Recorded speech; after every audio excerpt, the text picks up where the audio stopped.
Hello, this is Teacher Marge. Welcome to another lesson video. This time, we will be discussing about integers. So, ano ang ating mga pag-uusapan dito sa lesson video na ito? Una, pag-uusapan natin, ano nga ba ang integer? Ano yung tinatawag nating set of integers? Ano ang pagkakaiba ng mga positive integers sa negative integers? Paano natin ipa-plot or ima-map yung integers sa isang number line? Paano rin natin malalaman kung kailan mas malaki o mas maliit ang isang integer sa isa pang integer? At gaano kahalaga na malaman natin kung ano-ano ang mga integers? Before we proceed, let's have this trivia. Did you know the Dead Sea in Israel's Jordan Valley is the lowest lake in the world? The surface of the lake is approximately 408 meters below sea level. It is also the lowest elevation point on the Earth's surface. Dito, sa trivia na ito, gusto ko mag-focus kayo dun sa phrase na 408 meters below sea level. You can actually express this word phrase as an integer. Paano natin isusulat yung phrase na 408 meters below sea level bilang isang integer? Bago natin gawin yan, balikan natin yung iba't ibang klase ng mga numbers na napag-aralan natin. Meron tayong tinatawag na counting numbers. Ito yung mga numbers na ginagamit natin sa pagka-count or pagbibilang. Halimbawa, bilangin mo ilan ng daliri mo sa kanan. So mag-start ka ng 1, 2, 3, 4, 5. So pag sinabing counting numbers, wala yang decimal, wala yang fraction. Ginagamit natin yan pambilang ng mga piraso. Pag dinagdagan natin yung counting numbers ng 0, ang tawag na dyan ay whole numbers. Okay, so tignan niyo ha, ang diferensya ng counting numbers sa whole numbers ay 0. Yun lang. Anong ibig sabihin ng tatlong tuldok dyan? Yung tatlong tuldok dun sa dulo ng ating listahan, ibig sabihin nun wala yang katapusan. Okay, it's infinite. Now, anong kinalaman ng mga whole numbers sa integers? Kung idodrawing natin ang set ng integers, mag-uumpisa tayo sa isang guhit na nag-uumpisa sa tuldok at nagtatapos sa isang arrowhead. At yung linya na yan, may partition siya, equally spaced. Okay, kailangan pantay-pantay yung pagkakahati. At pag inilagay na natin yung whole numbers, dyan sa number line natin na yan, it will be 0, 1, 2, 3, 4, up to positive infinity. Positive infinity yung basa dun sa symbol na makikita nyo na may plus sign tapos parang 8 na nakahiga. Okay, positive infinity. Anong ibig sabihin yan? Ibig sabihin, yung whole numbers natin nagsisimula sa 0, yun ang pinakamababa niya, 0, pagkatapos palaki ng palaki hanggang walang katapusan. Pero, itong graph na to, kalahati lang yan. Okay, kalahati lang yan ng graph. Meron yung mirror image. Okay, parang kamay natin yan, mirror image. Pag ganyan. Okay, bubuuin natin yung number line, kailangang i-extend natin yan sa kaliwa. And at the same time, magkakaroon din siya ng partitions. Kagaya nung nasa kanan. Kasi nga, dahil mirror image yan. And kung titignan ninyo, yung 1, ang kasalamin niya yung negative 1. Yung 2, negative 2. Yung 3, negative 3. Yung 4, negative 4, and so on. So, ang tawag natin sa mga pares na yon ay opposites. So, yung 1, ang opposite niya ay negative 1. Yung 2, ang opposite niya ay negative 2. Okay? Now, kung titingnan ninyo, dahil may pareho lang naman sila ng mga set ng numbers sa kanan at kaliwa. Ang pagkakaiba lang yung negative sign. Okay? Yung mga nasa kanan ng 0, ang tawag natin dyan ay positive. Samantalang yung nasa kaliwa naman ng 0, ang tawag natin dyan ay negative. Itong mga ito, kasama ng 0 na tinatawag ding origin, ang bumubuo sa set of integers. Now, tignan natin yung graph, no, yung ating diagram. Yung origin natin ay 0. Nasa gitna siya. Yun ang midpoint ng ating number line. Hindi siya positive, hindi rin siya negative. Kasi kung titignan ninyo, wala naman siyang kasalamin. Wala siyang mirror image dun sa kanan o sa kaliwa. So 0 is neither positive nor negative. Sa ibang text, ang tawag sa 0 ay point of origin, or kung hindi naman ay neutral with respect to the diagram or the number line. So all numbers to the right ng origin ay positive whole numbers, samantalang yung lahat ng numbers na nasa kaliwa ng origin ay negative whole numbers. Now, dahil dito, we can say that the set of integers is the set of all positive whole numbers, all negative whole numbers, and 0. Pwede rin nating i-rephrase yan as it is the set of numbers comprised of 0 or whole numbers to its right and all whole numbers to its left. So, ang set of integers ay mga whole numbers na pinubuo ng mga positive whole numbers, yung nasa kanan ng 0, lahat ng negative numbers or negative whole numbers na nasa kaliwa ng 0, at yung 0. So, ibig sabihin, kung yan ang set of integers natin, kukuha tayo ng isa, ang tawag doon ay integer. Yung kukunin natin, pwedeng 0, pwedeng positive, pwede ring negative. Or pwede nating sabihin na ang integer is assigned whole number or 0. The sign suggests the direction. Yun ang tatandaan natin. Yung positive sign ay sa kanan ng 0, yung negative sign ay sa kaliwa ng 0. Or, meron namang instance na yung positive sign ay pataas, sa taas ng 0, at yung negative sign or negative numbers ay nasa baba ng 0. So, paano natin i-draw or ipa-plot ang set of integers sa number line? So, kanina nakita na natin yan. Mag-uumpisa tayo sa isang linya. So, we draw a straight line that extends from left to right, or that extends to the left or to the right. So, mag-uumpisa tayo sa isang guhit. Be sure that you have 2 arrowheads sa linya ninyo. Tag-isang arrowhead sa magkabila. Pagkatapos nito, you make equal partitions on the number line. Lagyan ninyo ng pantay na mga hati. Okay? So, dapat pantay yan. Now, yung gitna natin, kung makikita ninyo, lalagyan natin yan ng 0. At lahat ng nasa kanan niya, bawat tick marks ay isang whole number. Nag-extend yan hanggang positive infinity. Sa kabila naman, side ng 0, sa kaliwa niya, mga negatives naman. Now, tatandaan ninyo pag nagpa-plot. Yung 0, ang katabi niya, parehong 1. Okay, yun ang tatandaan nyo ha. Yung 0, ang katabi niya ay parehong 1. Ang nasa kanan niya ay positive at ang nasa kaliwa niya ay negative. And then from that, ituloy na lang ninyo yung counting ninyo.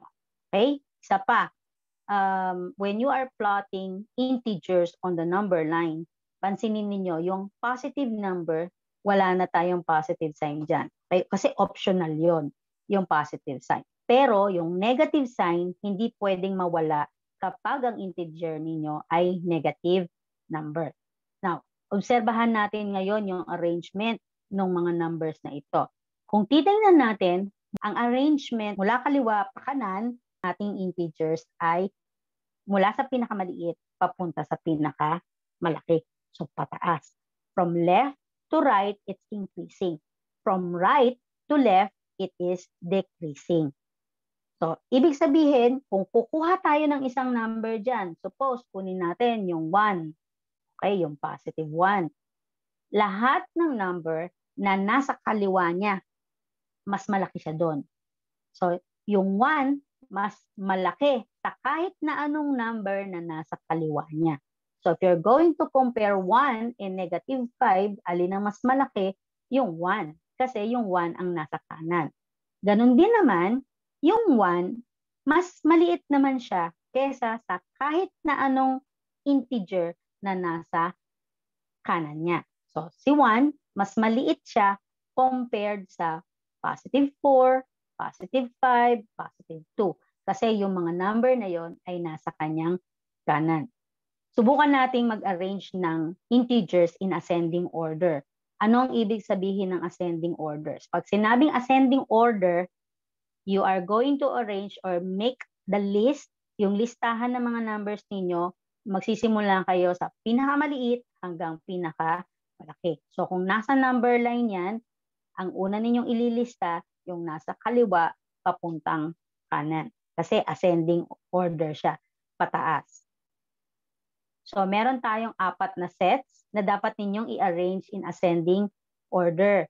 Now, gusto ko, i-pause nyo muna yung video na to, tapos i-try ninyo muna ang sagutan, itong exercises na to, then you check your answers later. Sagutan na natin yung ating exercises. Okay, checkan na natin yung gawa ninyo. Kung nailista ninyo yung mga numbers ng tama. Yung una natin, pag inayos natin yan in ascending order, ang dapat na lista natin ay 0, 3, 8, 12, and 25. Yung pangalawa naman, dapat ang ayos niya, negative 7, negative 5, negative 3, negative 1, at yung 0. Yung negative 7 kasi mas mababa kesa sa 0 dahil yun ay nasa kaliwa ng 0. Yung pangatlo natin, negative 10, negative 5, 0, 2, at saka 3. At yung last natin, negative 15, negative 3, 0, 1, and 4. Nakuha nyo ba lahat? Let's try to arrange a given set of integers in descending order. Pag sinabing descending order, ang ayos niyan ay pababa. Okay, mag-uumpisa yung listahan natin mula sa pinakamalaki papunta sa pinakamaliit. Meron ditong 4 na set ng integers na kailangan ninyong ayusin in descending order or decreasing order from the greatest down to the lowest. Now, I want you to pause the video para mabigyan kayo ng panahon o yung mabigyan nyo yung sarili ninyo ng panahon na masagutan itong exercises na to. Okay, sagutan na natin. Then, check your work kung nakuha ninyo lahat. Okay, yung una natin should be 10, 6, 3, 2, and 0. Yung pangalawa, 0, negative 1, negative 3, negative 9, and then negative 12. The third, 5, 1, 0, negative 2, negative 6. At yung panghuli natin, 8, 4, 1, negative 2, then negative 3. Ngayon naman, ang gawin natin, let's try to compare two numbers at a time. Let's make each statement true by filling the blank with is less than symbol, is equal to symbol, or is greater than symbol. Tandaan ninyo ha, yung symbol natin na is less than at saka is greater than para yang si Pac-Man. Ay, para yang Pac-Man o kaya buhaya na ang kakainin niya ay yung mas malaki. Okay? I have here 5 pairs of integers that I need you to compare using these 3 symbols. Again, pause muna ninyo yung video at sagutan ninyo itong 5 ito. Pagkatapos nun, i-resume ninyo yung pagpe-play ng video. Okay, checkan na natin yung inyong trabaho. Yung number 1, 21 is greater than 0. Second, negative 13 is less than 0. Number 3, or third one, negative 10 is less than 10. Fourth, negative 13 is equal to negative 13. Any number is equal to itself. Okay, property yan. And the last one, 2 is greater than negative 17. Bakit nga? Kasi yung 2 ay positive, nasa kanan. Yung negative 17 ay negative, nasa kaliwa. Lahat ng number na nasa kanan, mas malaki kesa sa nasa kaliwa. Let's go back to the word phrase na meron tayo dun sa unahan. Alala nyo yung tungkol sa Dead Sea? It is the lowest point, sabi, di ba? It is 408 meters below sea level. It is the lowest elevation point daw. So 408 meters below sea level ang ating word phrase. Ano itong word phrase na to as an integer? It's negative 408. So pansinin nyo ha, 408 negative. Why is it negative? Bakit siya negative? Kasi meron tayong clue word na below. Yung word na below, pwede rin na mapalitan yan ng iba pa. Gaya nito, went down 3 floors. So ang number natin dyan ay 3. Is it positive or is it negative? It's negative 3. Bakit? Kasi ang word phrase clue natin ay went down. This time, yung 10 steps behind, ang clue word natin dyan ay behind, nahuhuli, behind. So yung behind suggests that 10 should be expressed as a negative integer. Kagaya rin ng salitang withdrawn. Withdrawn 2,000 pesos. Ang clue word natin ay yung withdrawn. So pag withdraw, kumukuha tayo ng pera sa bangko, nagwi-withdraw tayo, it's negative. So in this case, it should be negative 2,000. Another one is drop 4 degrees. 4 yung number natin. Now, drop is negative 4. And lost 16 pounds, yung lost na salita, ang ibig sabihin niyan ay negative. So, negative 16. So, etong mga underlined phrases or clue words suggest that your number is a negative integer. Okay, marami pa yan. Iilan lang yan. Now, let's have another set of word phrases. Go up 2 floors. It's positive 2. Bakit siya positive 2? Kasi meron tayong phrase na go up. Kanina, sa kaninang example natin, di ba, went down. So, opposite niya is go up, yung up. So, that's positive. Yung earned 100 pesos, kumita ka. That's an integer which means positive 100 because of the word earn. Now, if you have 5 minutes ahead, okay? 5 minutes ahead. Ang ating clue word dyan, hindi yung minutes. Ang clue word natin dyan ay ahead. Ibig sabihin yan, yung integer natin ay positive 5. Kung meron naman kayong word phrase na sinabi dyan, deposited some certain amount. So, like this, deposited 1,300 pesos. Yung word na deposited means you have an integer which is positive. So, it's deposited 1,300 pesos, it's positive 1,300. If you have naman 35 centimeter increase, okay, it's positive 35. Bakit? Dahil dun sa salitang increase. Now, what if you have gained 2 kilograms? Okay, ang clue word natin dyan ay gained. So, ibig sabihin, ang integer natin that corresponds to the word phrase gained 2 kilograms should be positive 2. Okay? Marami pa yan mga word clues na yan o yung mga word phrase clues natin na that would suggest your number is a positive or a negative integer. Now, ma'am, paano po pag 0? Usually, pag 0, ang binabanggit dyan, sea level o kaya ay ground level. Sa temperature naman, it will be 0 degrees o kaya naman ay freezing point ng tubig. Kasi yun, 0 degrees yun. Diba? The set of integers is the set of all positive whole numbers, all negative whole numbers, and 0.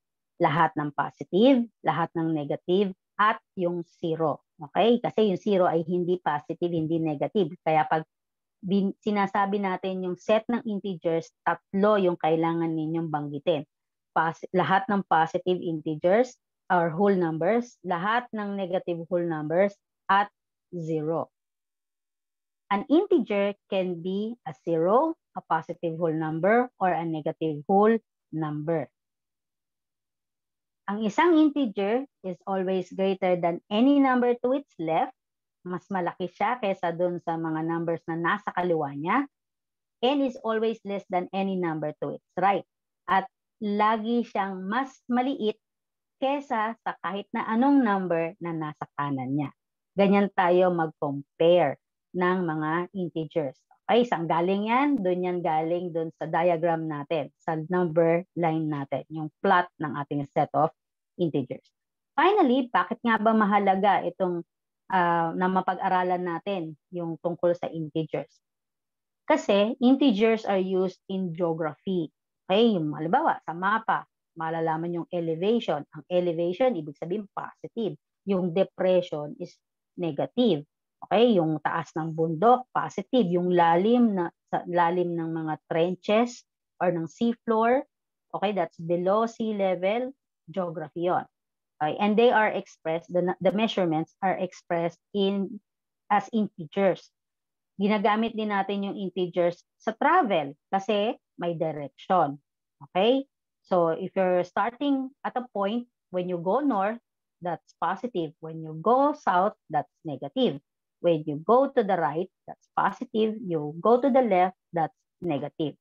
Ginagamit din yan sa weather forecast. So, halimbawa, yung pwedeng yung temperature, lalo na ngayon, di ba? Kung nabalitaan ninyo, yung sa nangyari sa Niagara Falls, di ba? Nag-yellow siya kasi yung temperature niyan ay below zero. Ginagamit din natin ang integers sa business and finance, lalo na kung halimbawa, excuse me, lalo na halimbawa sa mga stock market, kung nag-increase yung buying capacity ng pera natin or nag-decrease yung buying capacity ng ating pera. And especially in the field of science. So, yung lahat ng pag-aaral na may kinalaman sa science, ginagamitan ng integers when they express big numbers or small numbers in relation to a set of standards. So, ginagamit natin yung integers. So, I hope you learned something from this lesson video. Kung kailangan ninyong ulit-ulitin yung panonood ng video na ito para mas maintindihan nyo pang lalo yung integers, kasi yung iba sa inyo baka medyo nalilito pa, pwede nating balik-balikan yung video lesson na ito. Okay? So, I hope makatulong sa inyo sa pagsagot ninyo ng inyong module yung lesson video na ito. Thank you.